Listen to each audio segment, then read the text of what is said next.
This episode is brought to you by Vital Farms. Isn't it bullshit to have to question where your food comes from? At Vital Farms, you can trace your pasture-raised eggs all the way back to the source, the pasture. On the side of each pasture-raised carton of eggs, you'll find the name of the farm where your eggs were laid. And when you look the farm up on their website, you'll get a peek at all the sunshine, fresh air, and open space the hens enjoy.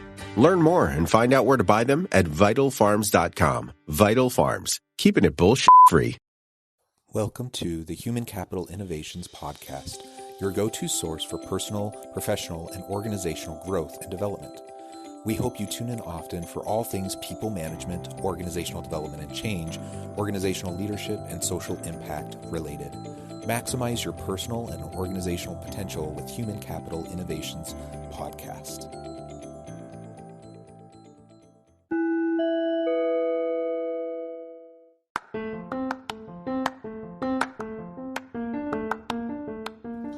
Welcome to the Human Capital Innovations Podcast. In this HCI podcast episode, I talk with Dr. Shannon Prince about using metrics to support diversity, equity, and inclusion.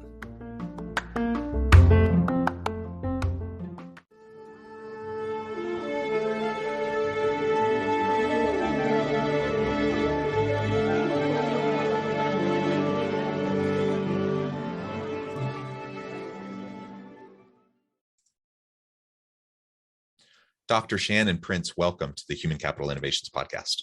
Thank you for having me.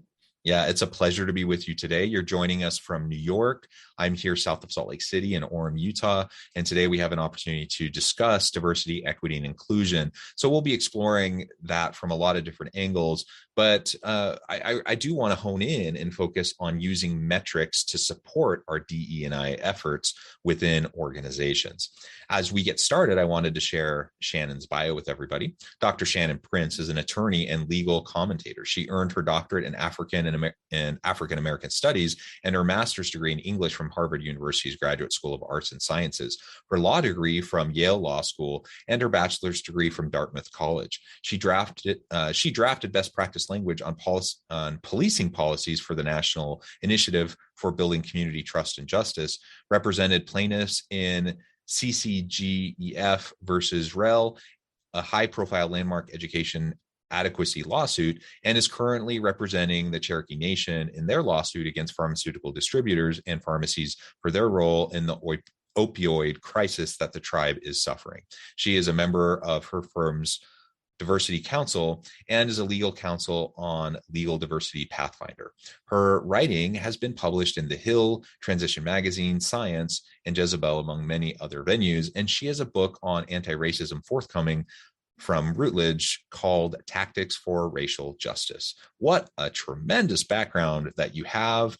It's a real honor and a pleasure to have you as a guest on the podcast today. Anything else you want to share with listeners by way of your background before we launch on in? No, thank you. I appreciate that introduction. Well, wonderful. So let's dive right on in and look at the importance of diversity, equity, and inclusion. I think this is a topic that gets discussed a lot. I think most listeners probably recognize and understand the importance of DE&I efforts and the value of diversity in organizations and all the connections in the research that shows how, from a business case perspective, a greater diversity, equity, and inclusion drives a whole range of positive organizational outcomes and better decision-making and innovation and better bottom line performance. All of those things are true.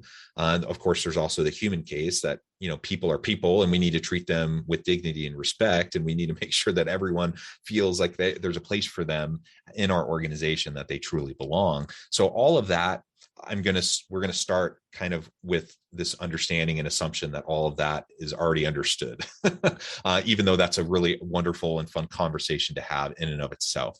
But going from there, let's talk a little bit more specifically about anti-racism with the George Floyd moment and just all of the social strife and upheaval that's been that we've seen in the U.S. over the last, really for a very long time, but certainly over the last 18 months, it has kind of been at a heightened level. I think, why is it important today for organizational leaders to genuinely and authentically focus on anti-racism efforts within their organizations? Well, one reason I think this moment is unique is because there's momentum that can be harnessed.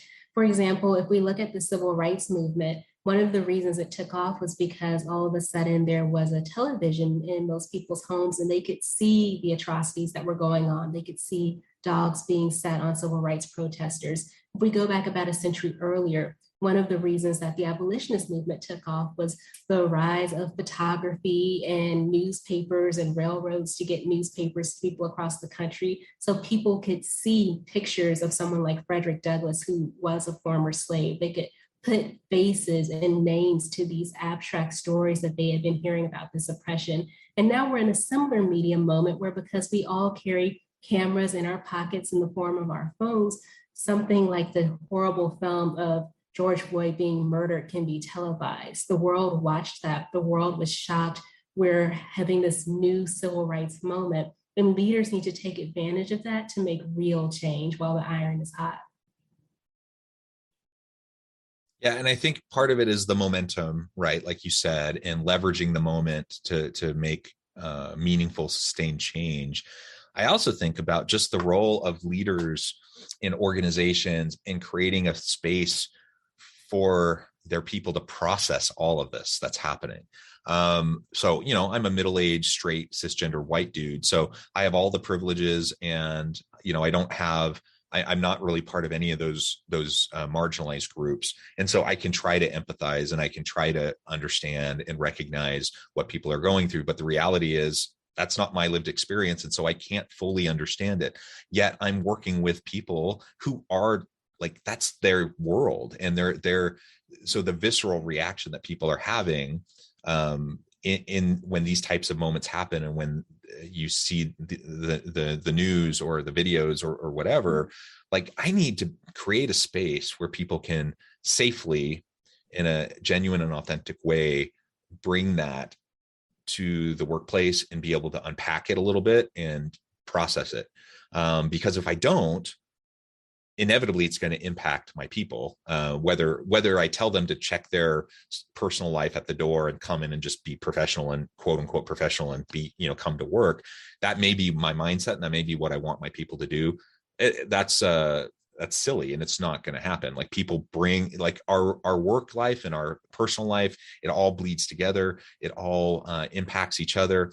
And if someone is deeply troubled and struggling with, say, racial injustice in the country, and there's no way for them to deal with it, of course that's going to impact them, that's going to impact the team, that's going to impact the organization.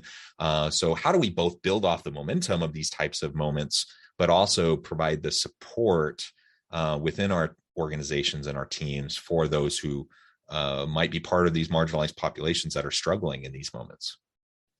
So in the anti-racist community, we often talk about being colorblind and why you don't want to be colorblind, because if you're blind to color, then you're blind to mistreatment based on color. But I also say it's important not to be color mum, to not be afraid, to not be silent about race and racism. And that can look all sorts of ways. So for example, a while back, there was a hate crime at a synagogue. And I reached out to one of my Jewish colleagues and just sent her an email saying, I'm thinking of you at this time. And then when George Floyd was murdered, she reached out to me. And I think that when you're a leader in an organization, and you know that someone from a certain demographic is watching this atrocity that's gone on in their community, say something, create an office culture where people do reach out to each other and support each other at those times. Check in with people about how they're feeling. I also think about the line from Charles Dickens' A Christmas Carol, in which the ghost of Marley tells Scrooge, money was just one part of business and you being a good businessman. Mankind is your business. When we have to look at what is our full business, and when we look at our mandates as organizations. So for example, I work for a law firm, and our law firm has a proud history of doing social justice work and pro bono work. But we even reevaluated that in the wake of George Floyd's murder to say, how can we take this up another notch? Mankind is our business, and we particularly are in the justice business. What can we do as lawyers to promote racial justice? You can ask that same question of yourself as a teacher, as a doctor, and all sorts of different roles. And so it's also important just to be mindful of how race affects people's lived experiences. So as I said, I'm a lawyer, I'm an African-American woman. I know African-American men who practice criminal law. And a very common experience among African-American male criminal lawyers is walking into the courtroom with their white client, who is the defendant, who is the suspect, and having the judge assume that they, the Black lawyer, are the suspect and that the white client is the lawyer. And so just being mindful of the fact that other people, based on their demographics, may be experiencing things that you aren't experiencing, and supporting them through that, trying to mitigate against it, not being color mom any more than we're not being colorblind. Yeah, I think that's very well said. And one of the things that I know you talk about in your work is this idea of doing a racial justice audit. Can you tell us a little bit more about what you mean by that and how leaders might go about conducting that within their organizations? Sure. So I think these audits need to be both quantitative and qualitative. What I mean by that is, first, you want to look at the demographics of who is in every role of your organization. Now, some companies are actually required to do this by law. They have to fill out EEO-1 reports. But even if you don't, you should still look at this data, and you should make it public as a way of holding yourself accountable and allowing clients who want to support diverse businesses to find you if you have great results. But you want to make sure, for example, that people are not underrepresented based on race, and also that people of color are not concentrated at the least prestigious levels of your organization. Now, sometimes people say, well, I can't find any purple ballerinas to hire for my organization. Well, sometimes that's the case. Sometimes it's a recruitment issue. Sometimes maybe you're not reaching out to historically Black colleges and universities, or tribal colleges and universities, or Hispanic serving institutions. Sometimes it's the way you're marketing yourself. You're relying on your employees' word of mouth. And if you have predominantly white employees, because of de facto segregation, they're more likely to have predominantly white social circles. So the word may not be getting out to communities of color. And sometimes it's an issue of the pipeline and reality, where they're just, people of color are underrepresented in the field. But even that's not an excuse. You can participate in efforts and organizations designed to diversify the pipeline. So the first thing that you want to do is just look at where you are in terms of how the demographics of your organization match the demographics of your community. That can be your local community if you are an organization that maybe has a footprint in one town. It can be the nation if you are an organization that has offices nationwide. And then you want to do a qualitative audit as well. So, for example, you want to have someone who is in a leadership role listen to people of the affected demographic. So at my firm, for example, in the wake of George Floyd's murder, one of the senior partners sat down with all of us African-American associates for a listening session. Now, the reason it's important for a person in a leadership role to do this is, first of all, it signals that the organization sees racial justice as important. And secondly, a person in a leadership role has the formal authority to make any necessary changes based on what comes out in the listening session. Now, you can do these one-on-one. You can take about an hour with each person. You're going to do it in a private place, and you're going to do it during the workday, because when you're asking for people's experiences in your workplace, they're trying to make the workplace better. And so that's not something that you should do on their personal time. That's something that they should be compensated for. Or you can have people gather as a group. In that case, you want to allot, at least 2.5 hours, and you probably want to be a trained outside moderator just to make sure that the conversation remains civil and on target. When you do a group audit, sometimes you may want to do it with just the demographic affected. So you may just want to bring in all your African-American employees or all your employees of color, or you may want to have an additional listening session where everyone can participate and hear each other. And then when you ask people to participate, don't ask them in person, ask them indirectly, so that if they want to say no, they can with no pressure. So ask with an email, with a text on Slack, etc. And then after you have this session, the most important thing is to follow through on what people said to show that it's not just about talk, it's about change. So one thing that came up at my firm, and it's a wonderful firm, is that sometimes women of color associates, and this has happened to me, get mistaken for legal assistants. And one thing that happened in the wake of that audit with these listening sessions is that the firm began doing anti-bias trainings to help people deal with their implicit bias. And so have that qualitative audit, have that quantitative audit, figure out where you are, and then you can see how you can make your organization more racially just.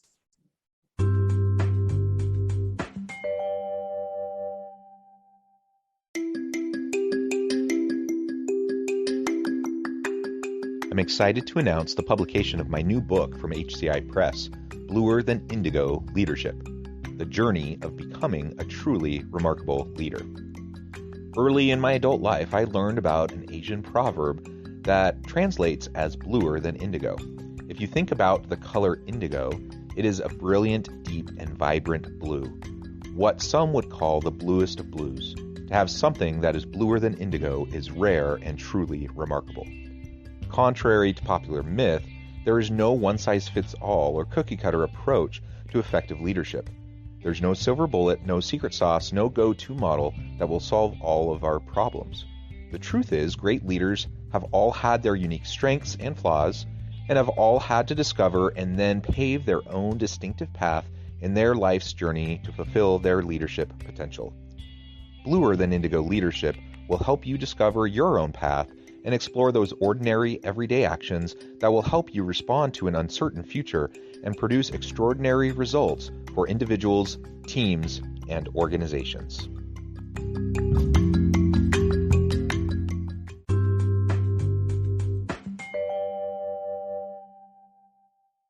I love those ideas. And unless we really know where we're at, it's hard to set goals and to start to move the needle in improving the situation, right? And so having this ongoing assessment is just really key to making sure that, again, we're holding ourselves accountable and we're making sure that we're making steady progress.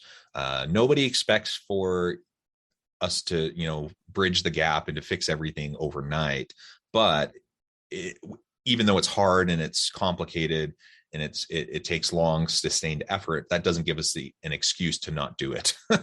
And I feel like that's often how the conversation goes in organizations and among executive teams and among leaders, is an acknowledgement that, yes, this is important, but also, yes, this is incredibly messy. It's incredibly challenging. We're not really quite sure what we're doing or how to do it appropriately or effectively. We're worried about how all of this is going to be perceived and blah, blah, blah, right? All of these things. And so what many organizations end up doing is, whether it's their intention or not, they kind of undermine their own DE&I efforts because they're really just giving lip service to it.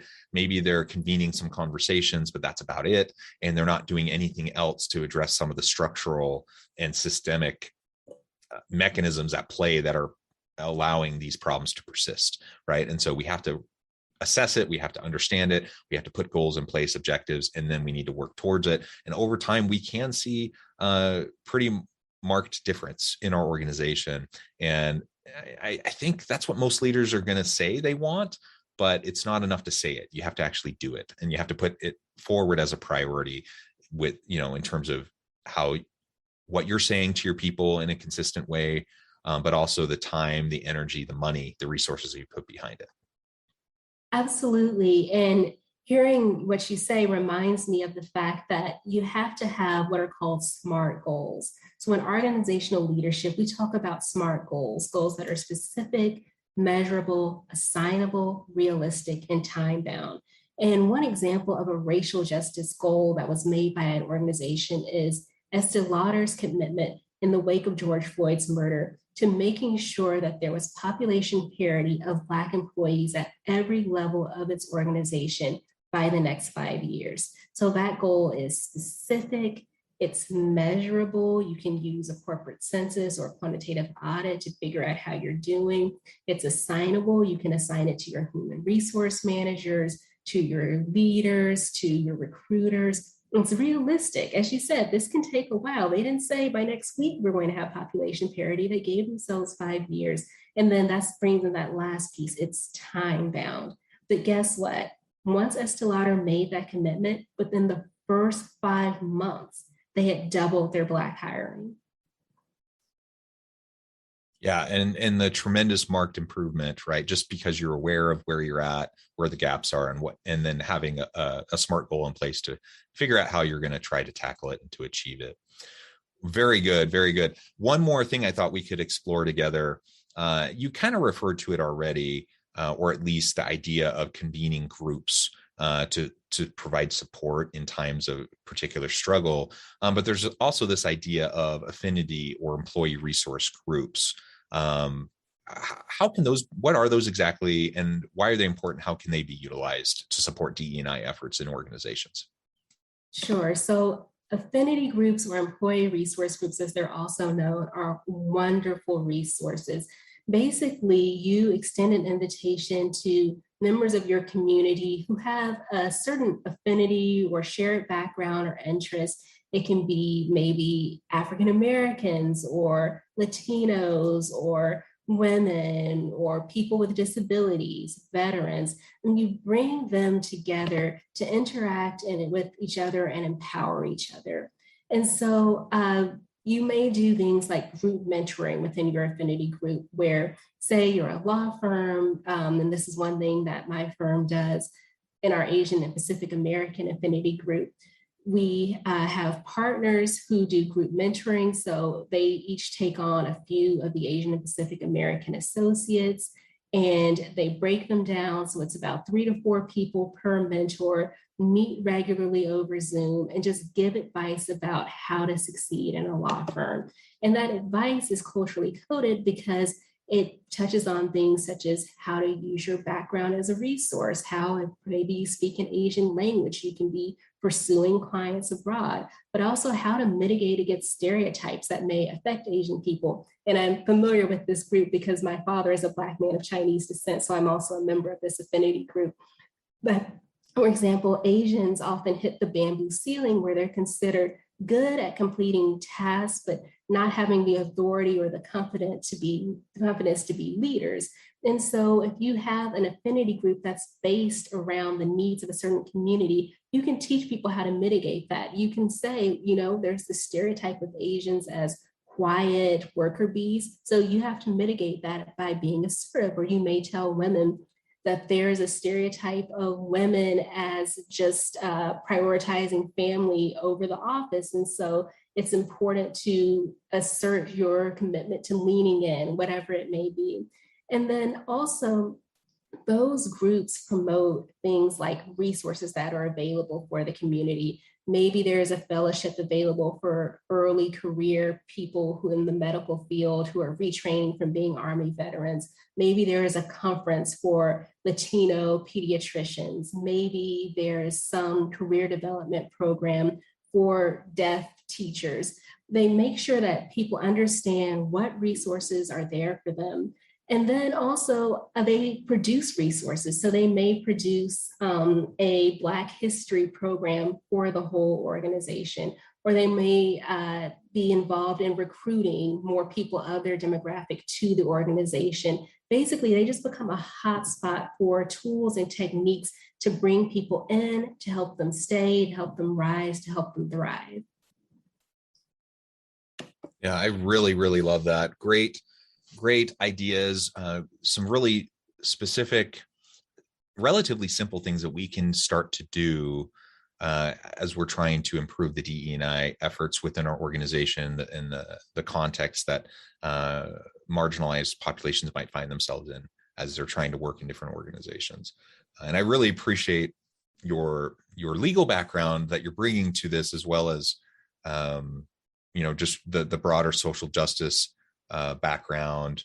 And I, again, coming back to your bio from the beginning, you have such a tremendous scholarly and academic pedigree in terms of your doctorate and master's degrees in African and African American studies at Harvard, Yale Law. I mean, so wonderful. Your expertise is clearly something that we should all be looking to as we're trying to grapple with these difficult issues. And I would encourage listeners to reach out and get connected and to pick your brain if they're trying to figure out how to do this better within their organizations. As we get close to time to wrap up, I just wanted to see if you had any other thoughts around how leaders can make sure that opportunities are being extended in racially just ways within their organizations, how we can better support equitable mentorship and any of those kind of related issues. So the first thing is to be aware of what's called affinity bias. People naturally seek out and aid those who remind them of themselves. And often what reminds you, what you see in someone else that reminds you of yourself is their race and gender. And so in organizations, the senior roles disproportionately in America are held by white men.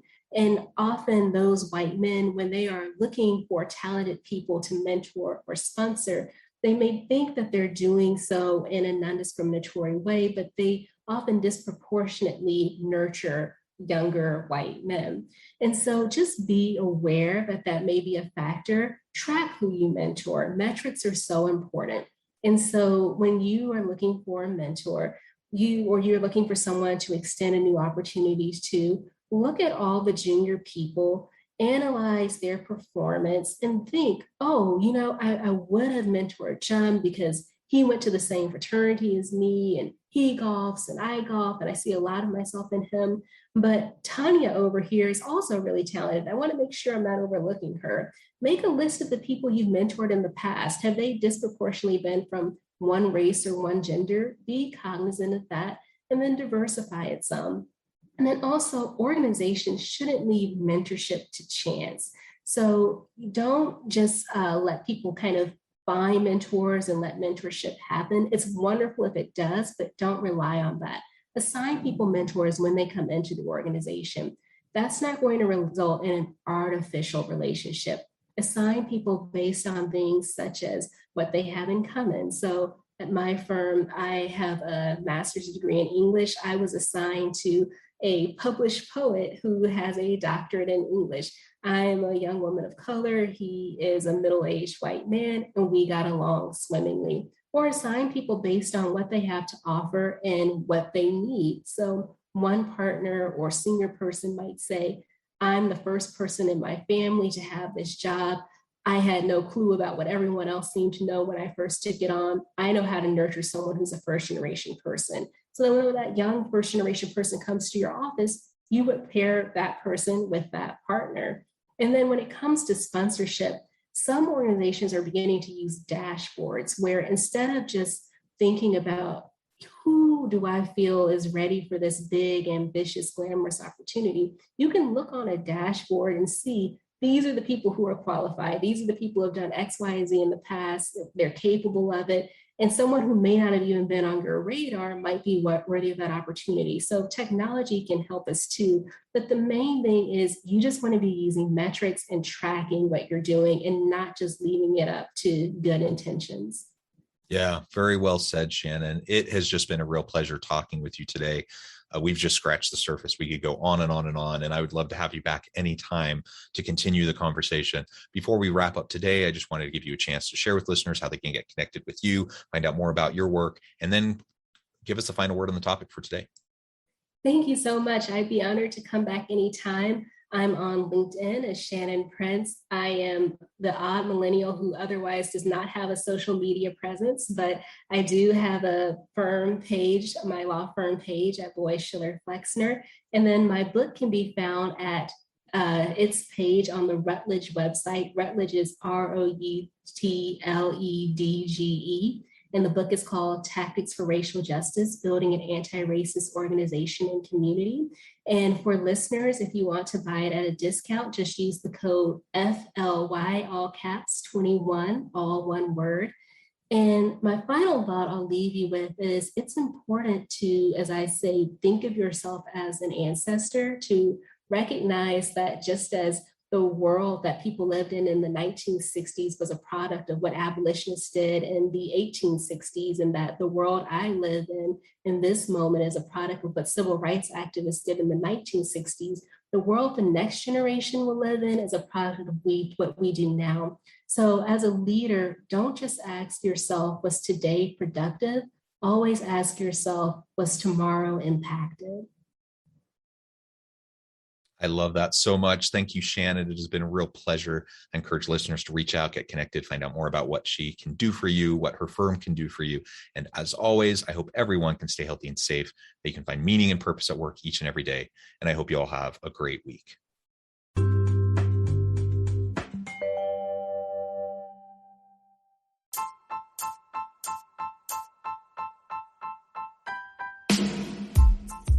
The alchemy of truly remarkable leadership.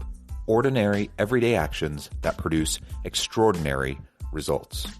Consider how the nature of work has shifted over the past 50 years.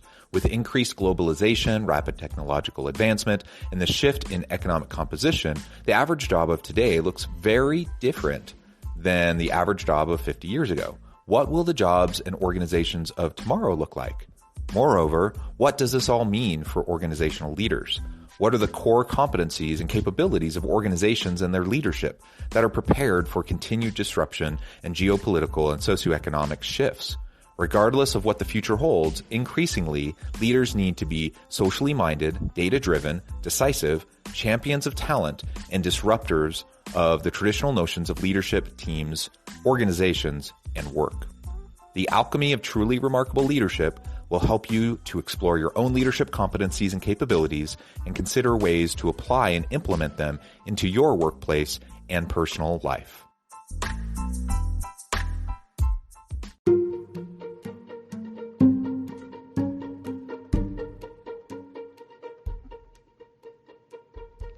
Check out Human Capital Innovations magazine, Human Capital Leadership. Human Capital Leadership is a free, interactive e-magazine with the mission to help individuals, leaders, and organizations find innovative approaches to maximize their human capital potential. We publish issues quarterly in August, November, February, and May. Take a look at the latest issue and let us know what you think.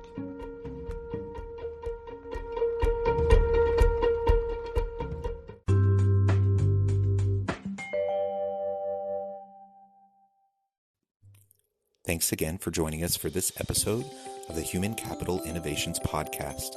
I hope you stay healthy and safe and that you have a great week.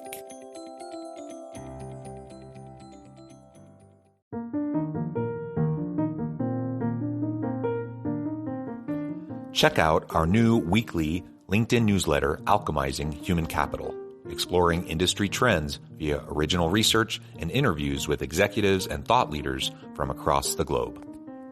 We look forward to having you join us.